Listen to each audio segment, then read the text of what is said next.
Well, welcome to the Radical Recovery Summit. This is Lynn Fraser with the Kilby Center. I'm really pleased to have Jan Winhall here. And we actually talked in 2017 on the first summit as well. And today Yeah. she's going to talk about the polyvagal system and addiction and her upcoming book about that. So, Jan, let's just get started. Maybe you could introduce yourself a little bit and how did you get from starting as a therapist to here? So Right. interesting place where you landed. Right. Well, I started about 40 years ago, believe it or not. I mean, it's just shocking, really, to think about that. But I started as a young social worker out of graduate school with a group of women who were incest survivors.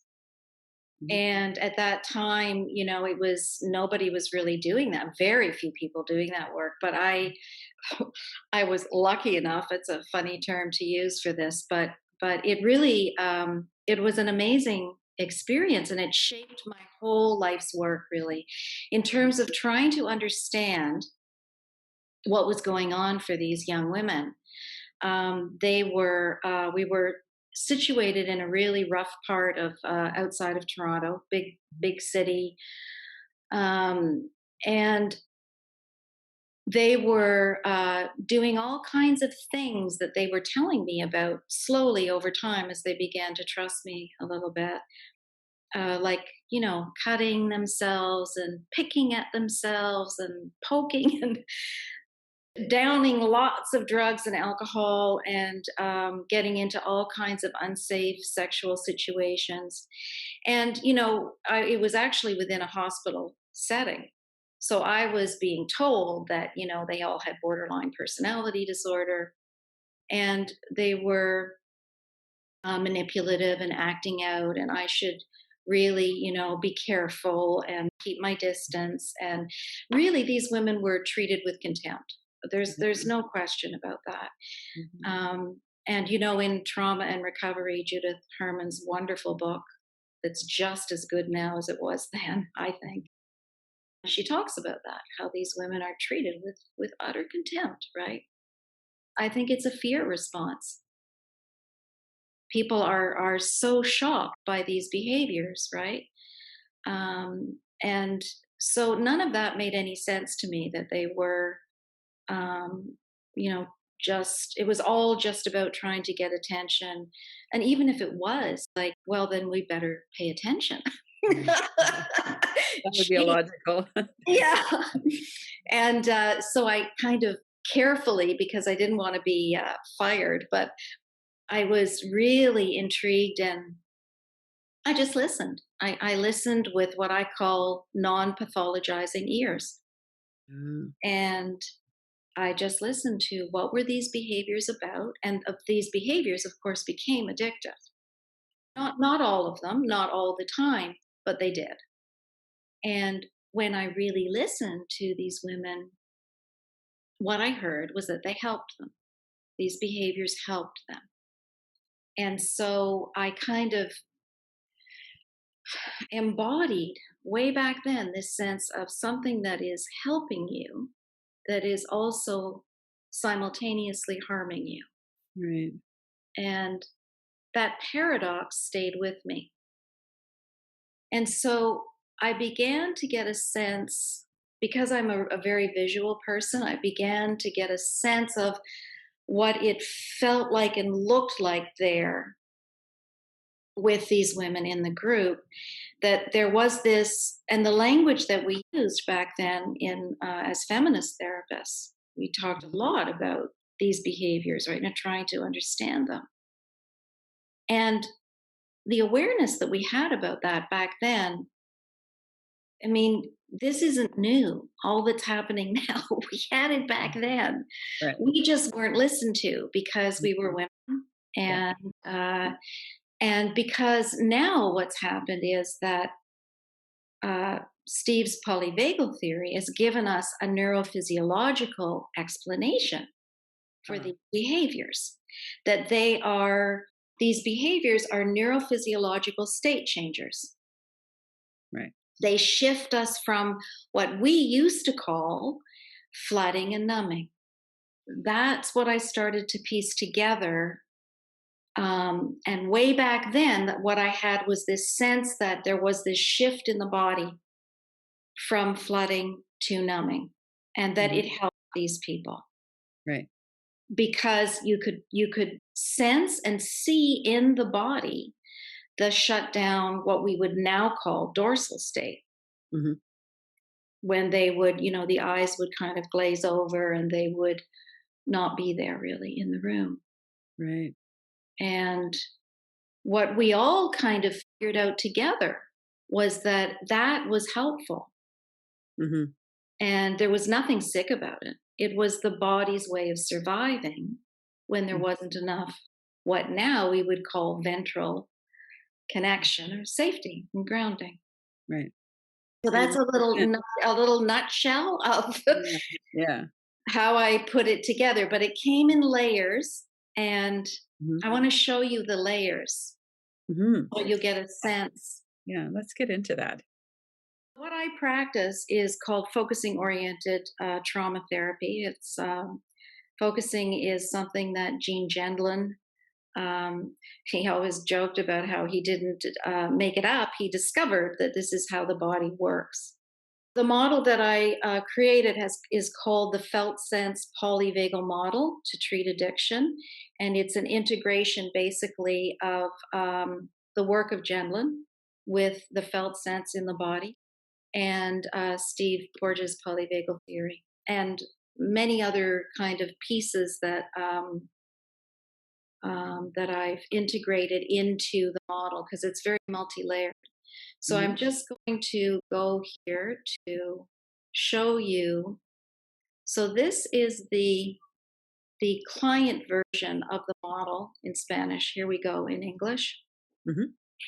Um, so you see here, basically, what I had in the beginning was flight fight, which we would call flooding, and then over on the other side, freeze and fawn, which I added, which is a kind of appeasing response.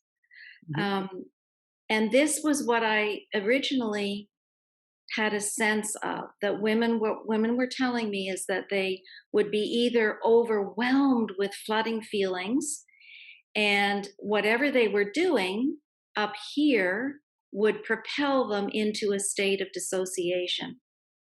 Mhm. Make sense? Yep. Okay. So what I did over time was to make a model that now integrates some other aspects of also polyvagal theory. And I called it the 6 F's just to make it simple so that clients really like this model. They take pictures of it on their phone. We Mhm. use it in my office. I made a big 2 by 3 foot, and we trace where people are in terms of their neurophysiological state during the session and at other, experiences that happen.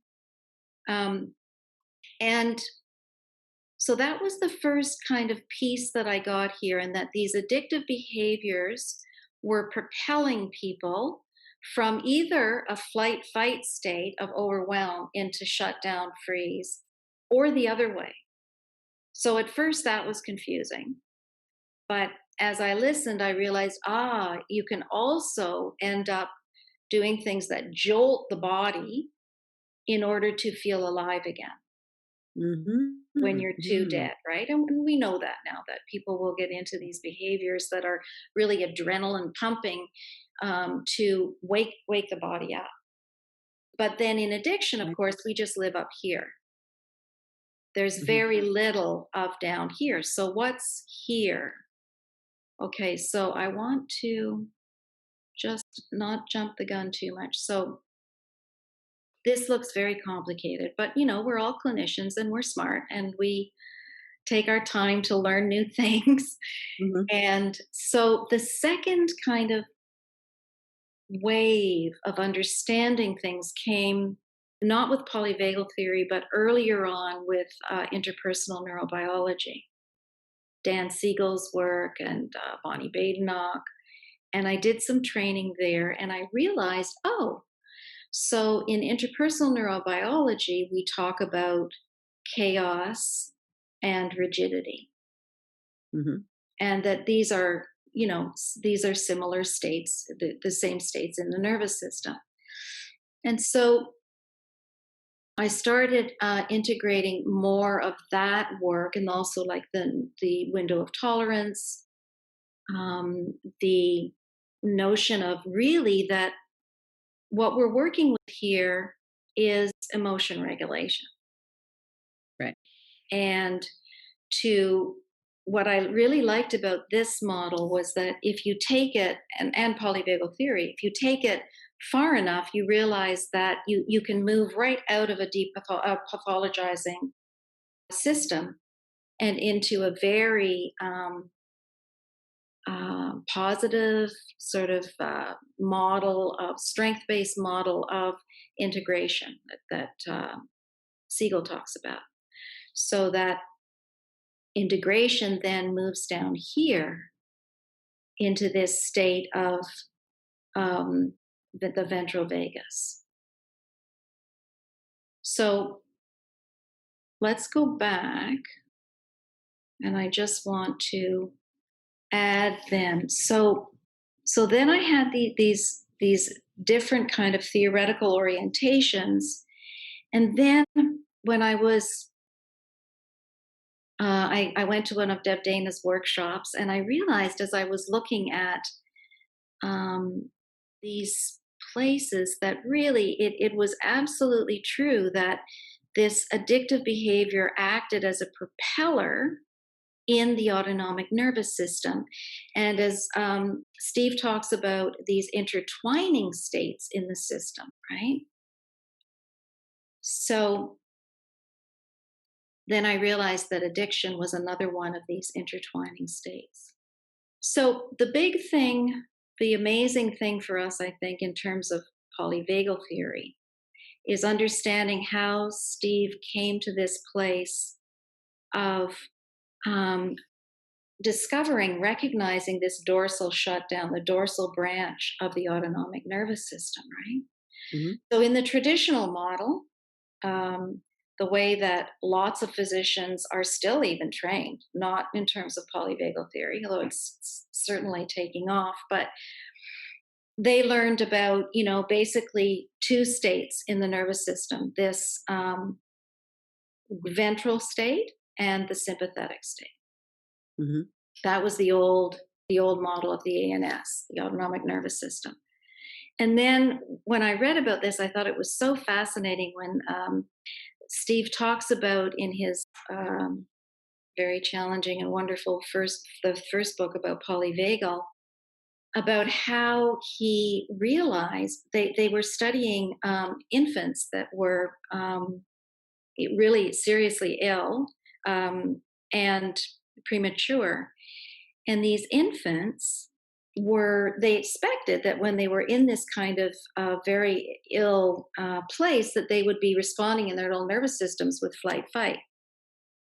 But what they found was that the heart rates were much lower. They were more in this other kind of place that it wasn't identified in the autonomic nervous system, the traditional way of understanding it. Um, but pediatricians that were working with babies understood this place, and so this was the vagal paradox.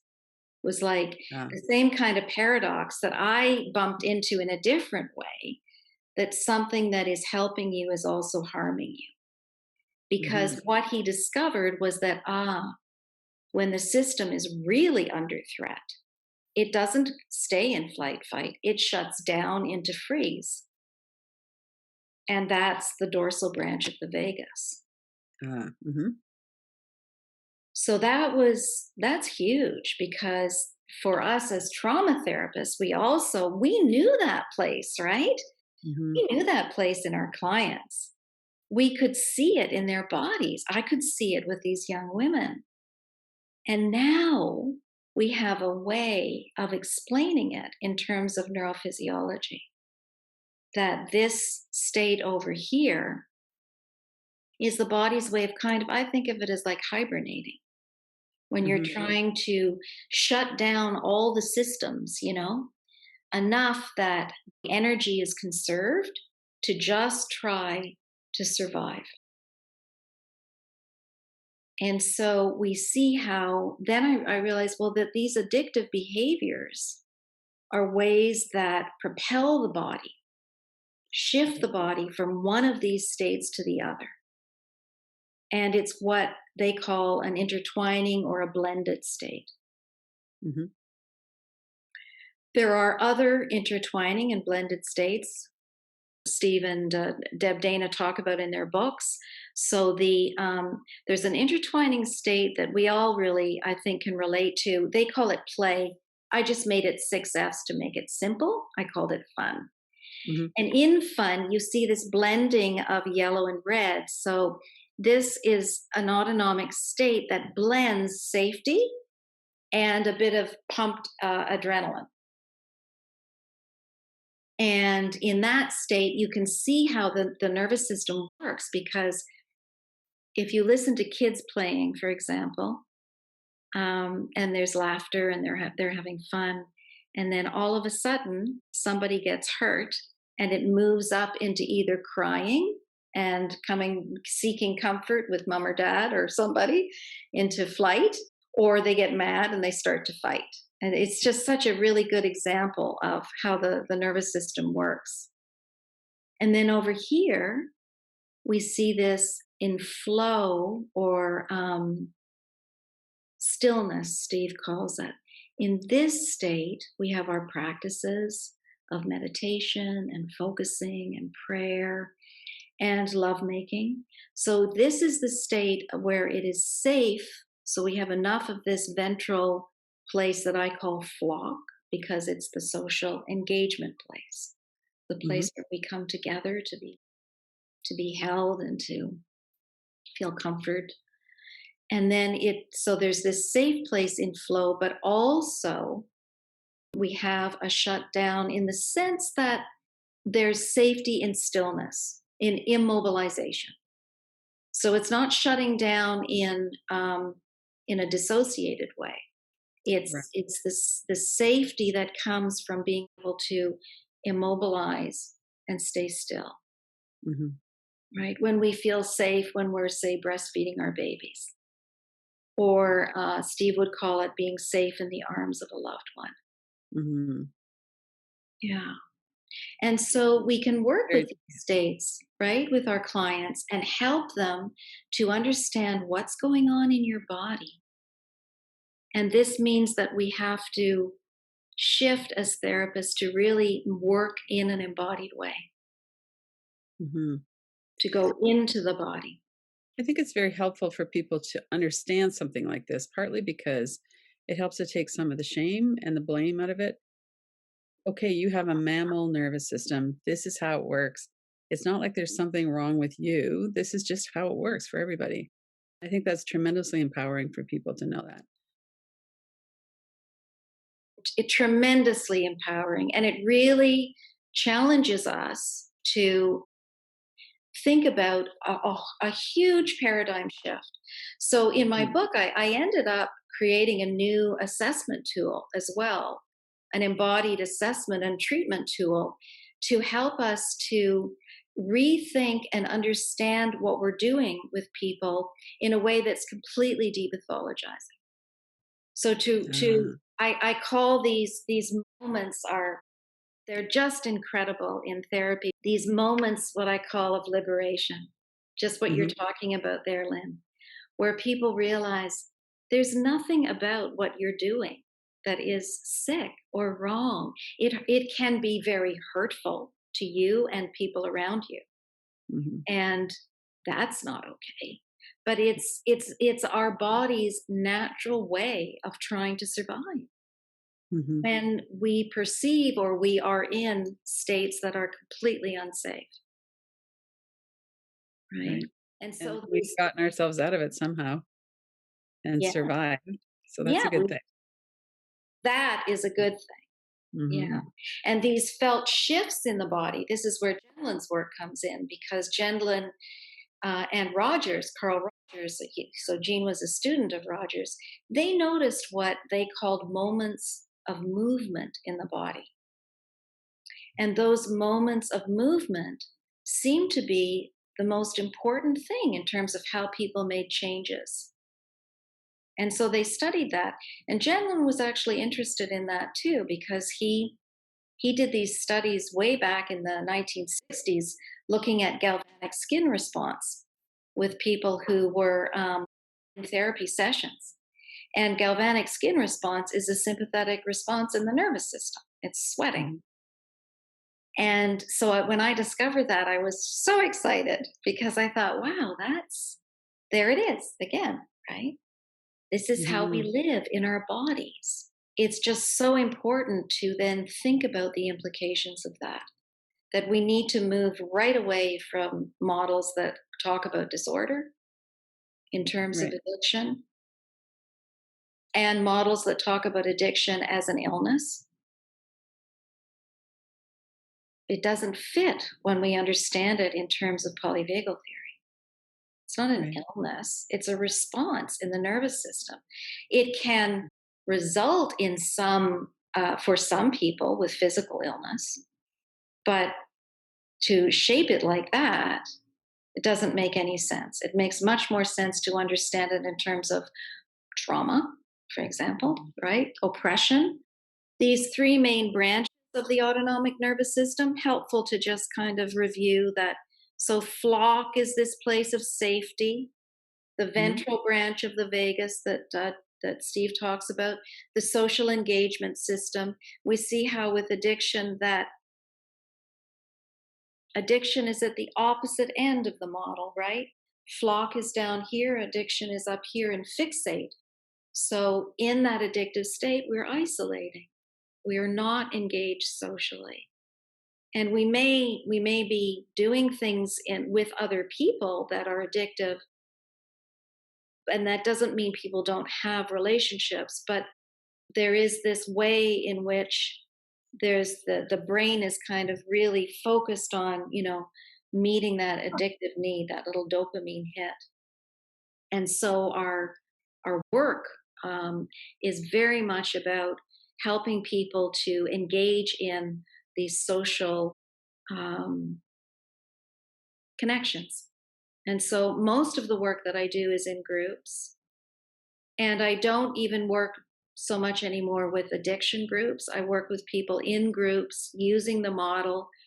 And we talk about seeing addiction as a bad habit. Mark Lewis's work, I have a chapter in the book about that. An important piece to understand the role of neuroplasticity and how the brain in addiction falls down these kind of these rigid neural pathways. But through these practices that we have of focusing and meditation and um, all kinds of different ways now that people are working in the body with parts as well. I mean, we did that many years ago too, but it's really taken off now. These are all ways of engaging and working on integration. And when people understand that, firstly, that, as you were saying, that it's not like you did something horrible and wrong, it's how we're wired to survive. And also that we can do things, we can develop practices, daily practices that help us to move past that place of addiction. So this notion that you're always an addict is just not true. Just mhm. not true. To have nervous system responses to our experiences from the past is a very different way of looking at it, and a lot more I think it's a lot more true as well, but it's a lot more hopeful. I mean, we can do something. Can you just talk a little bit too about focusing for people who might not know what that is? Sure. So Janlin discovered way back in the 60s in this that when he looked at how people were responding in psychotherapy sessions, he found that there were these long kind of pauses that happened for people that were in the therapy sessions that were reporting that they were doing well. Mhm, And he thought, what's that all about? So as he interviewed people from all these process recordings that he did, he found that what people were doing when they were pausing is they were connecting into their body's knowing. Oh. They were looking up or looking and noticing, how does that register for me? How does that my body carry that? And that what happened in therapy sessions is if you really paid attention to that embodied kind of knowing, what we would now also connect with the right hemisphere, Mhm. right? That and you did it in a way that had compassion. So what you might do with a really close friend, you're Mm. upset, your body's up in that agitated flight fight state. You call and say, let's have a cup of coffee. And your friend listens, and you know how to connect with your body. Mhm. You just know because you've never lost that connection, as Mhm. so many of us do, because we live in a culture that splits it. Mhm. And then your friend gives you this kindness, and you notice that as you're working through the problem, something shifts in your body and you feel better. You might even have a good cry, Mhm. but you feel a release in the body, a physical release. And that physical release is what we call the felt shift. Mhm. And that's what Gendlin noticed was happening for people in psychotherapy when they reported that that it was helpful Mhm. and that they were able to make a lot of changes in their life. Okay. Right. Yeah. And so that felt shift is the same thing in a sense that happens in the body with addiction, except in addiction, that shift doesn't carry us forward in life. It isn't about integration, as Siegel would say. Right. It doesn't carry meaning and help Mhm. us because the body knows. We know when we need something, we need to pay attention, but we've lost this. Mhm. Focusing is simply a six step. Gene created six steps to help people to find their way back in there again. Ah, okay. Right. And so the felt sense is the body's sense of understanding and knowing and being with an experience that occurs. And when we have that real sense of integration, we have a way of connecting with all of our experience in a felt sense. So, for example, right here, I have feelings about what we're doing in the moment. It's kind of exciting, Mhm. fun. And then I have thoughts about it, like lots of thoughts, about what I want to share, about what I've learned, and then I have physical sensation in the body. So pretty ventral. I feel safe, and also a little bit of sympathetic. Some little bit of adrenaline because here we are and we're doing a webinar and it's Yeah. fun, and you know, so there's that, and then there's memories. All of that, like a part of what might remind me of when we did this before, for example, Mhm. and all of that creates a kind of integration of an experience.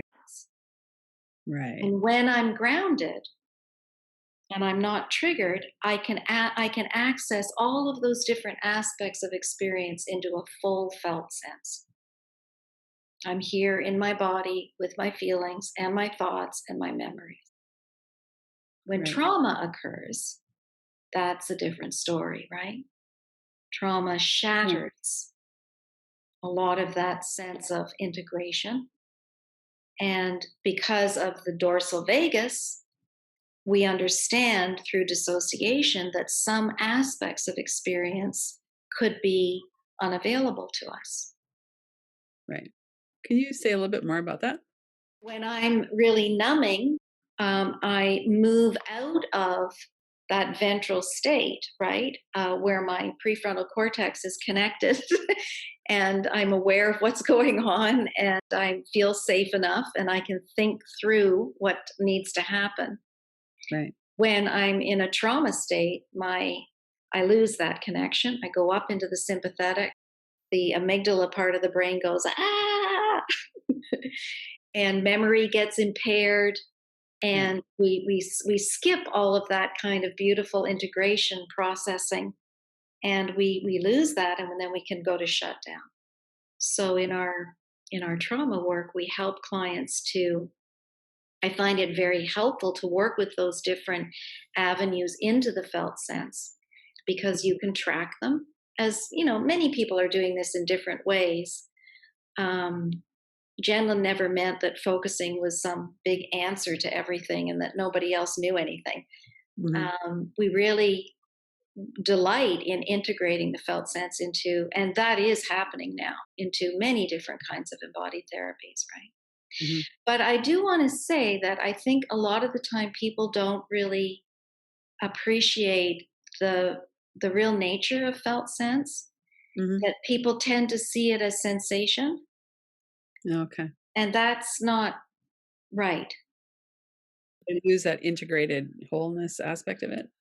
That it really involves the wholeness of experiencing and meaning, Right. that the body knows things about what we need to do that our heads don't know. So Mhm. Jean would say, you know, my head will tell you all kinds of things, but let me just go down inside and check and see what is going on down in there. Right. And then as we slow everything down and bring attention inside, then we track, oh, there's a kind of funny little swirly red ball of something in my chest. Right. And then we work with that, right? Because that's not something that's going to come from up here in the left hemisphere as we're chatting. No. That's a different, that's accessing a deeper level of experiencing. So when you're in a group with people, if they're not used to doing that, can you give an example of how you might work with people in a group, how to get them into their bodies and feeling that? And because people are so scared to go in usually. They are really not everybody, but yes, lots of people are really scared, and especially if you have a history of trauma and you're trying to, you know, stay away from all that, because if you go in there, you're going to fly up into the sympathetic, Hmm. right?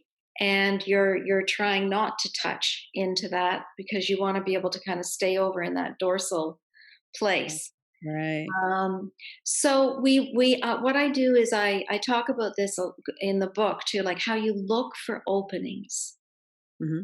So you have to kind of stage it. You might have the model in your mind of the autonomic nervous system and how you work with it. I have my way.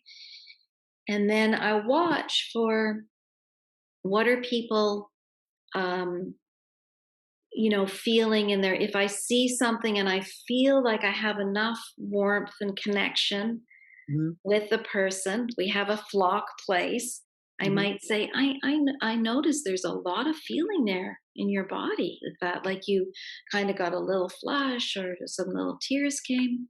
If I feel that it's not poking at them, that Right. they're with me, Hmm. and that is a little window open, and then Hmm. we pause, right? Hmm.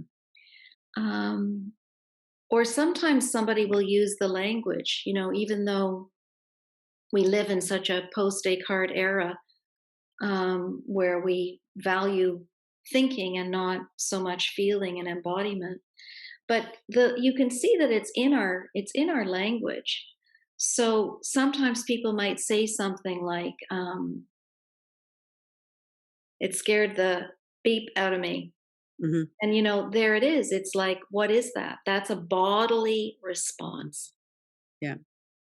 So I might just kind of slow that down a bit and go, so, you know, that sounds pretty intense. Like, you know, do you ever notice that something like that, like a really intense response can happen in your body? Hmm. What, you know, what's that like for you? And that might lead to all kinds of places, you know, and we might just talk around it. We just talk about it at Right. first, Yeah. at first. And then if there's a kind of opening, then we might go to step one in focusing, which is clearing a space. Hmm. And that's very, very similar to meditation, Hmm. to mindfulness, where we would just not go in anywhere.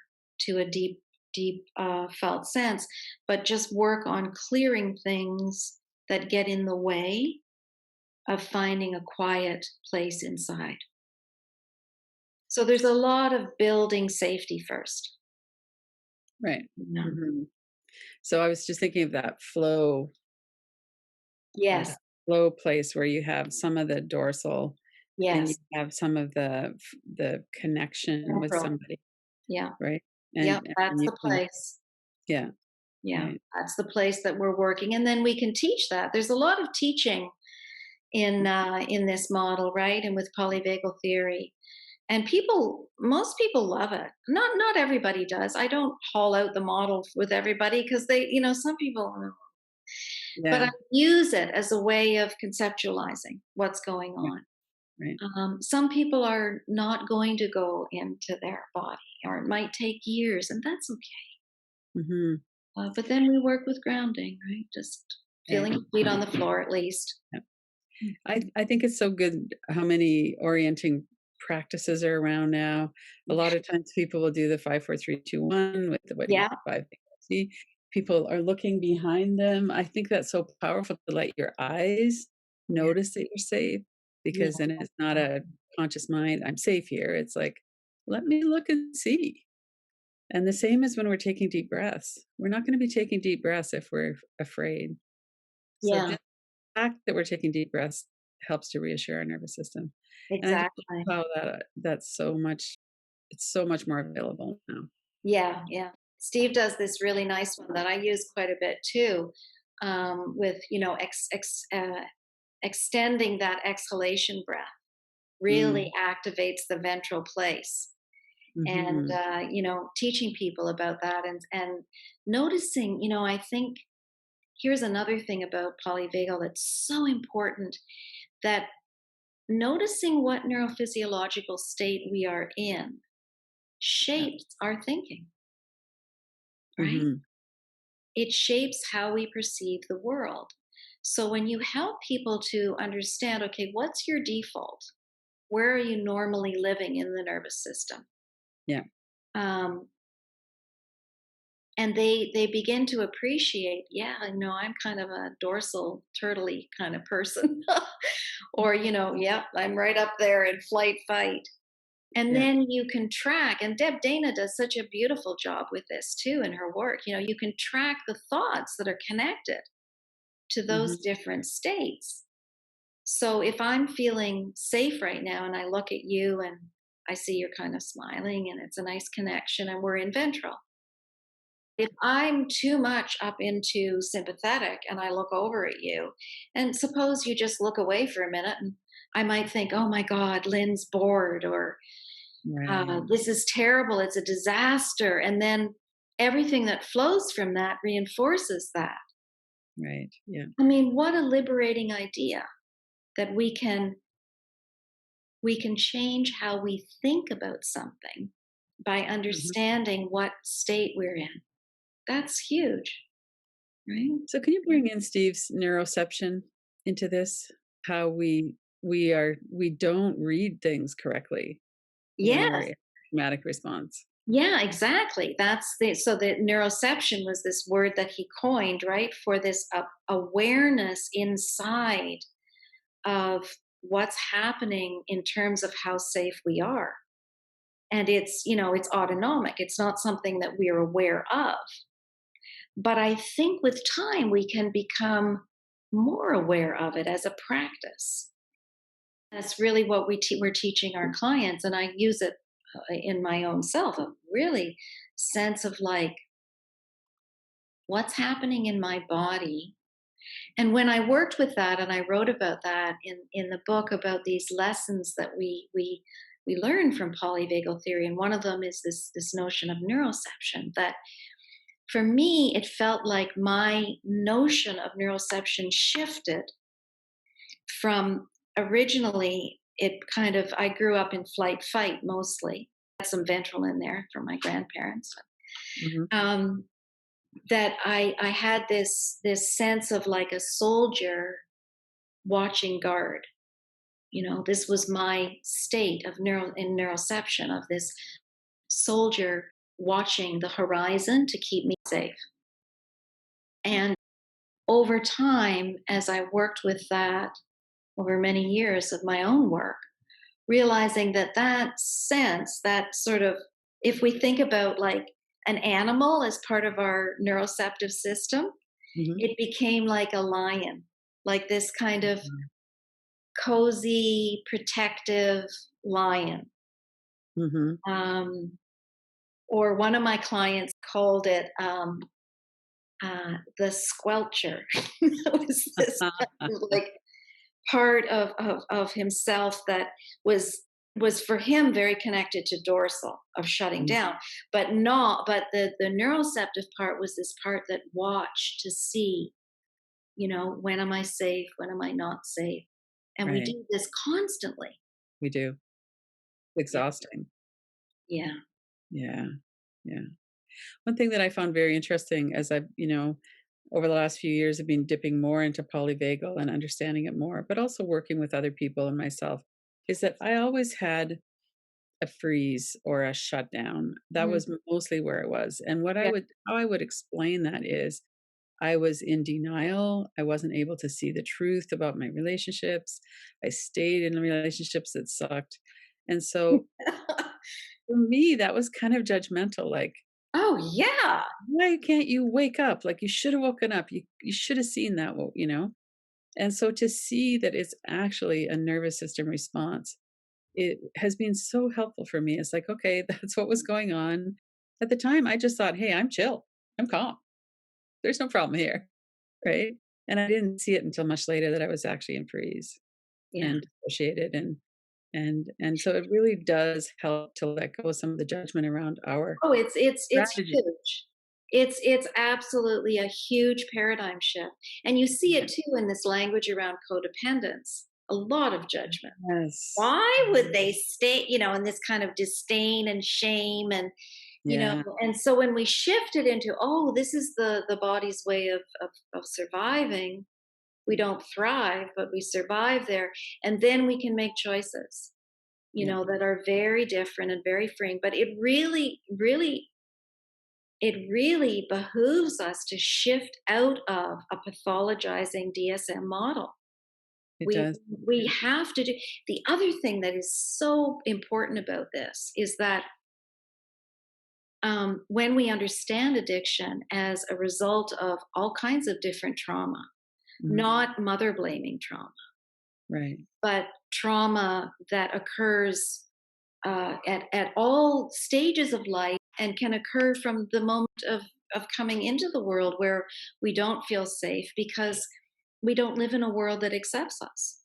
Right.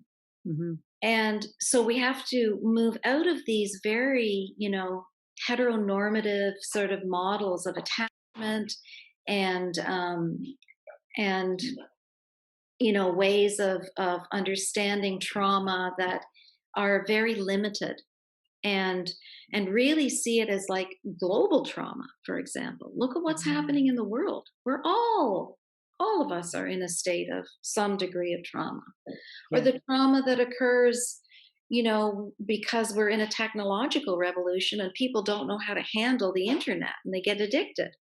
Right. But we're not going to just blame mothers for that. Sorry, those days are over. Right.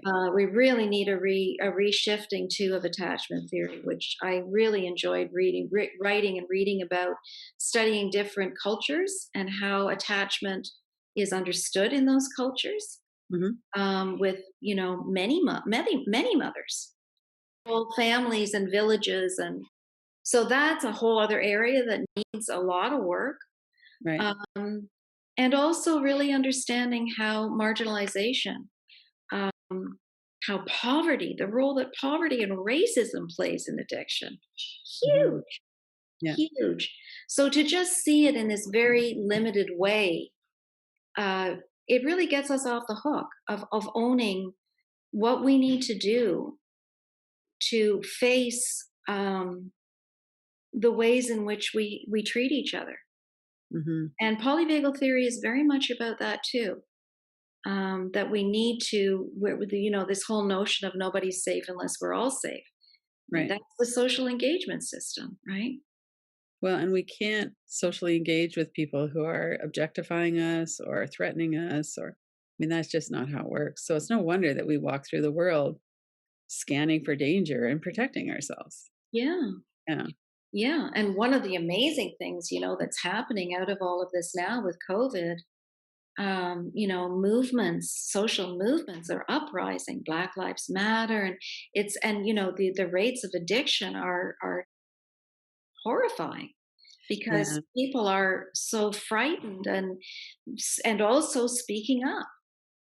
Right. Because people are lots more people that are marginalized are developing COVID because they don't have the privilege to be Right. able to keep themselves safe. So there's so much about polyvagal theory that is so relevant to now. And I Hmm. think, I really, really hope that we'll do a lot of work in terms of applying the concepts Hmm. Hmm. and changing the way that we practice. That Right. we can really free our clients from shame through understanding how our bodies work and get into the body and get working at a deeper level in the body. Right. Yeah. So if someone who's listening to this is has got some addiction going on, maybe they've ramped up their wine from a few glasses a week to a few glasses a night or whatever it might be for people. There's Mhm. certainly a lot of Netflix binge watching and Yeah. Minecraft video games and all kinds Yeah. of. Yeah. So how would people take this knowledge of, "Oh, this is my nervous system." How do they take that and put it into action? What are some things you'd suggest for people? Well, one of the things that I like to use is this model that comes from Patrick Heron's work, actually, the three circles. It's a Mhm, simple little exercise that can be very hard to do, mhm, but it's not complicated. And basically, the inner circle are the behaviors or the bad habits that you want to be able to manage through what I use a harm reduction model. mhm, So, really, and it's good to work with other people around this. So not to just do it by yourself, but mhm, get into, work with another person around how to connect and talk together about these kinds of things. Um, Work in groups, or even other kinds of things. But let me finish the three circles. So it would be like looking at that in that inner circle at the things that you want to start to contain. So maybe instead of having 3 glasses of wine a night, you're going to have one. mhm. You're going to start with that as harm reduction, and Right. you're going to be accountable to somebody else about it. Somebody that can be with you without shame. Mhm, The middle circle are the in the model. So I connected this actually to the visuals, the emojis kind of the model as a practice in the book. The middle circle are the fight, flight, freeze places. So mhm. what are the things that activate your nervous system and get you anxious that lead you into those inner circle behaviors?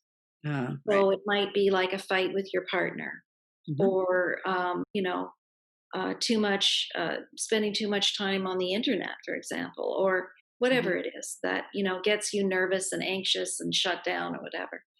And the outer circle are the things that you can do and practice that bring ventral social engagement to your life, flow to your life, and fun.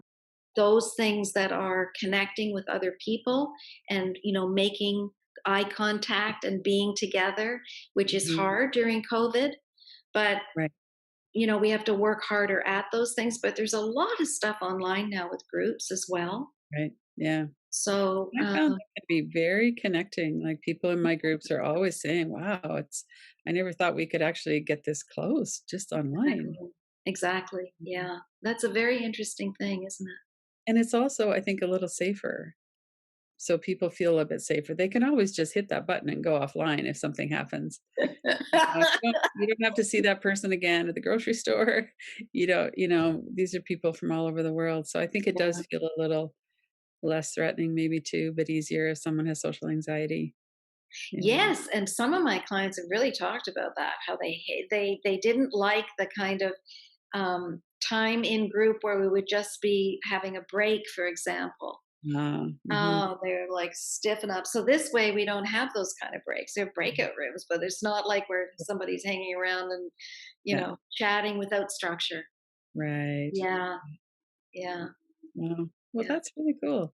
So you've taken this work of your 40 years of experience and Mhm. synthesized. I think that's what a really good therapist always does. We Yeah, synthesize our own work and yeah, other people's work into something that really is effective. And yeah. then now you're writing this book. Let's hear a little bit about the book. So what's the title? When's it coming out? All of that stuff. The title is a bit controversial at this point to be negotiated with Routledge. um, my title is Treating Addiction from the Bottom Up, Mhm, semicolon, a felt sense polyvagal model. mhm. Um, and it's coming out next June. Okay, Yeah. good. And yes, so it's an integration. It's I wrote it with kind of three voices. So there's the voice of the concepts, the Mhm, theories. There's my first person experiencing voice, so mhm. my own subjective experience, which is um, something that we really work towards integrating in polyvagal theory too, right? That polyvagal theory is from the bottom up as well as the top down. Right, But right. our first person experiencing Mhm, is very important in embodied thinking. right. And Gendlin has a whole philosophy called, a process model, which is about embodied thinking. Mhm, Beautiful work. I mean, Gendlin was a genius. mhm. And he created a methodology called thinking at the edge, which is a way of bringing embodiment into conceptualizing. Oh, And that's how I've written the book. So there's the concepts and the theories that are presented. Then there's my first person experiencing, and then there's the reader's focusing practices. okay. Right, So there's my experience, your experience, and the work.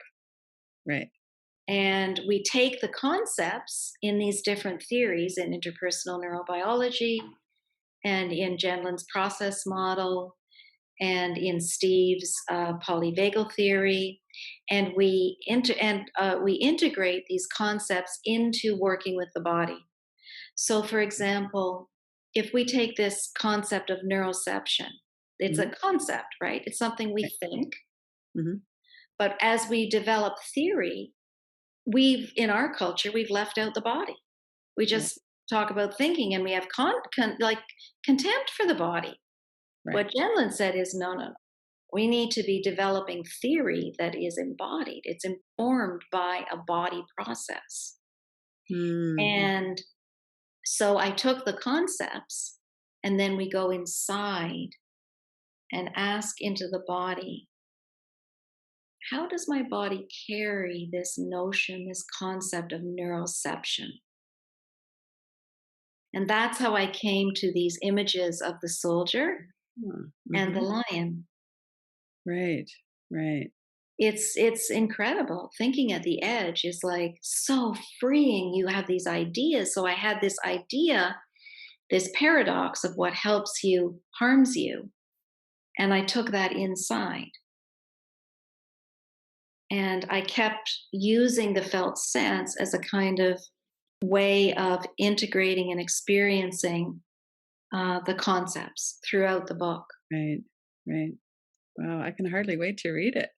Yeah, it was a journey. I grew and learned a lot as I went through that journey because it's a process. It's a Right. when we're alive, it's a process. It's like when you do an assessment with a client, you don't like ask 40 questions in the first session and then that's it. And then Yeah, what? yeah, We work in an embodied experiential way. So the questions emerge from the body right, over time, and right. this is also so polyvagal, right? It's like, Mhm, mhm. you know, we work in this embodied way. The body is our teacher, Right, and the right. body has wisdom and knowing. Steve says a lot of things that Gendlin said Mhm, because mhm. it comes from a similar place. Right. Yeah. Yeah. And I love his, Stephen Porges, the way he integrates the clinical research and he's been so affected by all of the people he knows that are clinicians and work directly with people, and I love how he does that. Yeah. Makes so much sense. Yeah, and it's so Yeah, important that that work that they're doing, the research on trauma, yeah, because it frees us in when we can get these things into the courtroom. And because neurophysiological work is much more recognized and valued in our culture, right? right, So yeah. we have a more powerful voice, Mhm, um, to be able to explain these things in a court system. What is it that happens when you don't speak up and you don't say anything for 20 years? Why is that? right, Well, right. now we know why. Yeah, We exactly. knew why back then too, but we didn't have these kind of different ways of understanding that really increase the strength of the position. Well, and having, mainstream medical research back it up, that's really important too. Exactly. Yeah, Exactly. yeah. I know I learned years ago about the vagus nerve through meditation and Ah, and just thought, wow, it's interesting how they've known yoga, meditation knew so much about the vagus nerve and the nervous system. And yet, Stephen Porges' work and yours and people who are really yeah. looking at this are really getting into the subtleties and the depths of it. And The Eastern world has known this forever, right? yeah, Drumming and singing and chanting, and yeah, and that is starting to come more into embodied work, and but we have I and I'm hopeful, but we do have a long way to go because it's still very very motivated, grounded in pretty traditional ways of understanding. And I don't right, think you can just augment those ways with a bit of drumming or a right, bit of breathing or a body scan. No, that's not what this is about. It's radical shifting in how you right. understand and take responsibility for how we have to help people in the world. Mhm, Yeah, by mhm. doing our own work, right? So if people can't wait for June, how do they get a hold of you? What's your website? JanWinhall.com is, I'm just building that website now. I'm starting a Mhm. training program with two other people in Oh, March. So keep an eye on that. I'll be mhm. doing work on the model, and then two of my colleagues are also doing some work around meditation and dream work, and so Mhm. we're gonna have fun with that. So it'll be like a 2-year training. It will be online? Yes, it will be online for focusing Okay. orient, very embodied work. Mhm. Um, but yeah, you can get a hold of me, and I'm teaching courses on focusing on boredom.com. Gmail.com is my website for my groups and my Mhm. community. We have a community here, such as it is these days, but it's Right. alive Now are you online. doing Yeah. yeah. Are you doing online groups now Yes, as I well am. then? Oh, good. Yeah. Yeah. Yeah. Great. Teaching the Well, model. yeah, we'll put those links up here so people can see Okay. how to get a hold of you, and Great. yeah. Well, thank you so much for Thank coming you, back on, Lynn. It was and great to see great. you again. You too. Keep Yeah. well. You too. We'll keep Yeah. doing the work. We will. Welcome to the 2021 Radical Recovery Summit, presented by the Kilby Center for Recovery. This is Lynn Fraser, your moderator.